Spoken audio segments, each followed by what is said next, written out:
What's up, guys? Welcome back to the Montielverse. I'm your host, Jorge Main Event Montiel, coming at you guys with my main event analysis on the King and Queen of the Ring premium live event that just took place moments ago.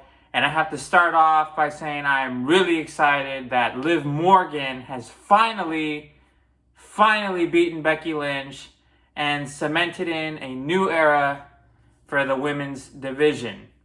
And I say new era because we know the exact storyline that they're going to start playing here. It's going to be Liv Morgan, Dominic Mysterio, Rhea Ripley. You know, Becky Lynch might be a character in the background to this, and a few others that may be getting involved. I mean, Judgment Day's got to get involved in some capacity. Who knows? Even Dominic and Liv could form some sort of faction or something. Who knows how this is going to play out? It could be a bunch of angles until Rhea, gets back. So that's what I'm going to start off with. Liv Morgan, congratulations. I'm so happy for you for achieving your goal. This, for me, it's the morning still, or afternoon now. But I'm really happy. I've been waiting for this to happen for months. She came in second at the Royal Rumble. She didn't have a match at WrestleMania. She lost at the Elimination Chamber. She lost in the Battle Royal, and finally she won the big one. So I'm really excited about that. It was a good match. I know people on the internet are oh, it was a boring match. And dude, cry about it. Everybody knows it was a decent match. There's just so many haters out there. It's ridiculous. I mean, you've been hitting the sauce. You know what I'm saying? If you think that this match sucked. Seriously. The match that didn't do all that much for me, although it did have a lot of great spots, was the triple threat between Chad Gable, Sami Zayn, and Big Bronson Reed for the Intercontinental Championship. I knew Sami Zayn was going to win. That's just, with it being in Saudi Arabia and everything, and the fact that he just got the title. And the fact that Chad and Bronson Reed are just not at that level yet to be a champion. You know what I'm saying? They're not ready yet. Although Chad is on his way. I expect him to be ready very soon. But it was a decent match, although it kind of got lost on me when they were playing the highlights at the end of the premium live event like they always do. I totally forgot about that match. So as we move on, we hit Lyra Valkyrie and Nia Jax. Which, I mean, I knew Nia Jax was going to win. And in fact, I felt like she was owed this. She gets a lot of backlash for basically no reason. Yeah, she broke Becky's face in 2018. But, I mean, that's long ago. That's 6 years ago. You know what I'm saying? She's been through many ups and downs. I mean, the fact of the matter is, and the reality is that she is a great performer. You know what I'm saying? Did she put on 5-star matches? No, but she gets the audience feeling during the match, so she gets you invested. And when she knocks somebody, down, she knocks somebody down. We saw at the end of the match. Which, quick shout out to Lyra Valkyria, which she did a great job. Absolutely amazing job. Good spots, good wrestling. I mean, people are going to find out that she's very great in the ring. You can't deny that whatsoever. And she's actually starting to exude more charisma than when she first came to Raw, which is an interesting statement to say because she's only been around for 3 to 4 weeks. It's not she's been here a year like a lot of the NXT, superstars, they debut. They're coming in as this hot thing that, the big promotion, come into Raw next week, or they just show up, or there's some big announcement. And, they spend time there, and the next thing you know, oh shit, they've been here a year. And they fizzled out. There's so many that you, can name that have done that, and she has not done that. She's actually progressing very quickly. Same with Tiffany Stratton. But at the end of the day, Nia was just owed this more. She's been around longer. She's, she's main event caliber at this point. And let's be honest, being invested in Nia may take some time for some people, but when she becomes champion, whether she beats Bayley or whoever the champion is at SummerSlam, it's going to be interesting. Am I saying it's going to be interesting for a long while? No, but the fact of the matter is she's owed this.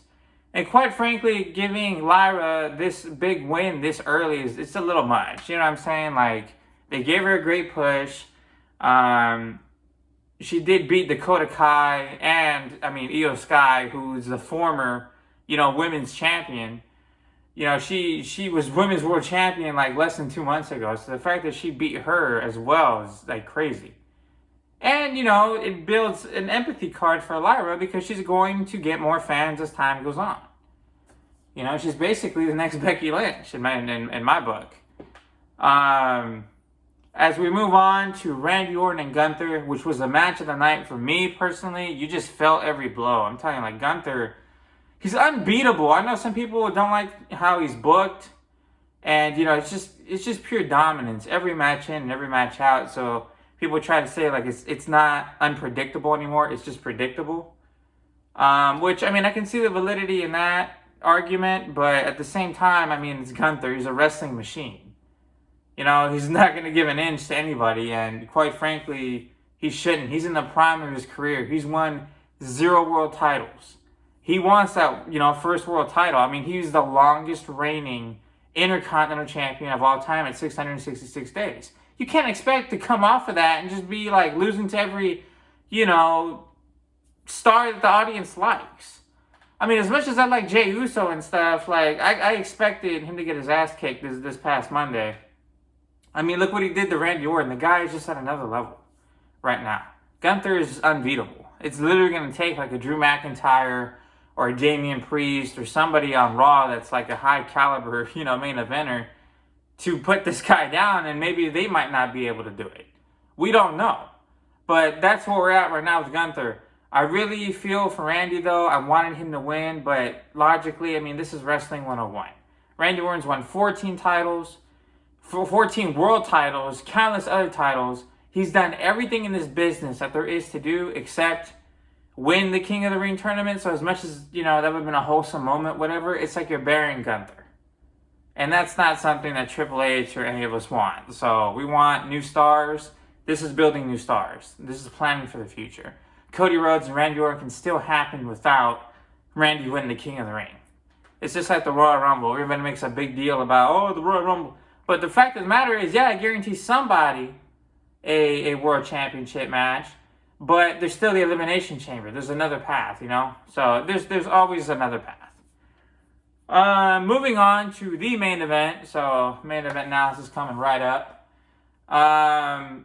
Cody Rhodes versus Logan Paul. Look, it was a decent match. It had some great spots. Obviously, there's very few people, and I'm going to bite my tongue when I say this, but it's the truth. Very few people that hit that frog splash off the top turnbuckle onto the announce table like Logan Paul does. Like, he hits that immaculately. Like, you can't deny that. I hate the guy. There's nothing I like about Logan Paul whatsoever. And I tell it like it is. Like, I do not like him. I don't like what he stands for. I don't like his style. I don't like his speech. I don't like his hair. I don't like anything about him. But you can't deny his in-ring prowess. The guy's a decent wrestler. I like to refer to him as a stunt fighter because that's what I view him as. But at the end of the day, he's a decent wrestler. The match is what I expected. Logan Paul tried to pull all kinds of shenanigans, with the brass knuckles and, his posse getting involved and all these different things, referee knockdowns, But of course he was going to lose because as much as Triple H likes Logan Paul, he knows better than to make Cody Rhodes lose to a stunt fighter, a YouTuber. And it's ridiculous that somebody like Cody Rhodes could fight and beat Roman Reigns at WrestleMania. Shout out to the Tribal Chief. It's his birthday today. And beat AJ Styles at the preceding pay-per-view. And then lose to somebody like Logan Paul. It makes zero sense. So in that sense, I feel like this match was a waste of time. I don't like Logan Paul. And of course, he had to pull all the shenanigans like, your title's on the line, but my title isn't because I'm smarter than you. Even though in my book, that means it's a bitch in my book. But that's the reality of the situation that we're dealing with right now, which that's the Logan Paul character. He's there to piss you off. That's that's his secret sauce. Like, I don't see Logan Paul turning face ever. You know what I'm saying? Like, just ever. Oh, man. But it was a decent event. It was, you know, some decent matches.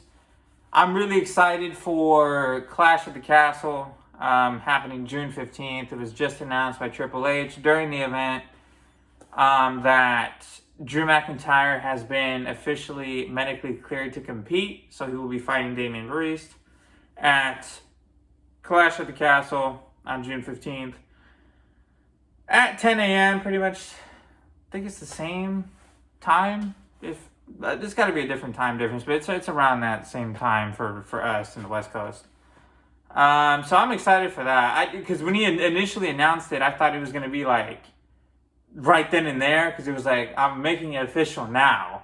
And then, of course, he throws it to the next Premium Live event, which, I mean, that's business 101. But I swear, I thought we were getting like a surprise match. I was like, no freaking way. But I, you know, put the cart before the horse and, you know, found out. So let me know what you guys think about this Premium Live event. I will be trying to make videos